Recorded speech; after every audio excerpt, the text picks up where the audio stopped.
មាន MacBook មកគ្រាប់ដែលជា MacBook ដែលខ្ញុំប្រើខ្លួនឯងអានេះគឺប្រភេទពួក chip M1 បងប្អូនទាំងគ្នាប្រភេទអីវ៉ាន់នេះគឺអីវ៉ាន់ដែលខ្ញុំប្រើខ្លួនឯងភិនភាគរូបរាងវារៀងស្ទើរប៉ុន្តែបើនិយាយពីម៉ាស៊ីនវិញខ្ញុំហ៊ាននិយាយថាដំណើរការល្អមែនតើគឺថ្មនៅកាន់អាវ៉ាន់នេះអត់មានធ្លាប់ចូលជាងអត់មានធ្លាប់ខូចអត់មានធ្លាប់អីទេខ្ញុំលក់គឺដោយសារតែខ្ញុំមាន Mac mini នេះហើយណាខ្ញុំ upgrade មកប្រើពួក M4 អញ្ចឹងអា Mac M1 នេះគឺខ្ញុំវាយចេញវិញអញ្ចឹងអានេះគឺថ្លៃល្អមែនតើដោយសារវ៉ាន់ខ្ញុំប្រើខ្លួនឯងអញ្ចឹងខ្ញុំលក់ខាតទេ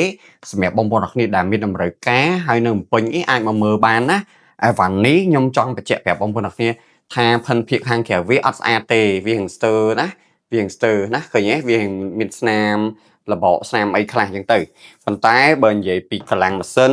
បើនិយាយពីដំណើរការទូទៅខ្ញុំហ៊ាននិយាយថាគឺមកឆ្ងាញ់ឲ្យនេះបងប្អូនអរគ្នាមើលនេះ user នេះឈ្មោះខ្ញុំនេះឃើញទេអញ្ចឹងសម្រាប់បងប្អូនអរគ្នាដែលមានតម្រូវការណាខ្ញុំមានតែមួយដើមទេ MacBook Air M1 ប្រភេទពួកRAM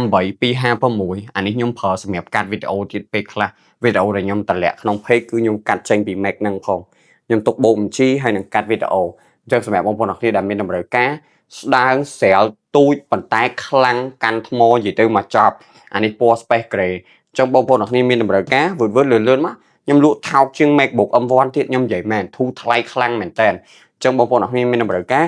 តាក់តងមកឲ្យលឿនបាទអូខេមានតែមួយដើមទេអរគុណច្រើនអរគុណបងប្អូនអរគ្នា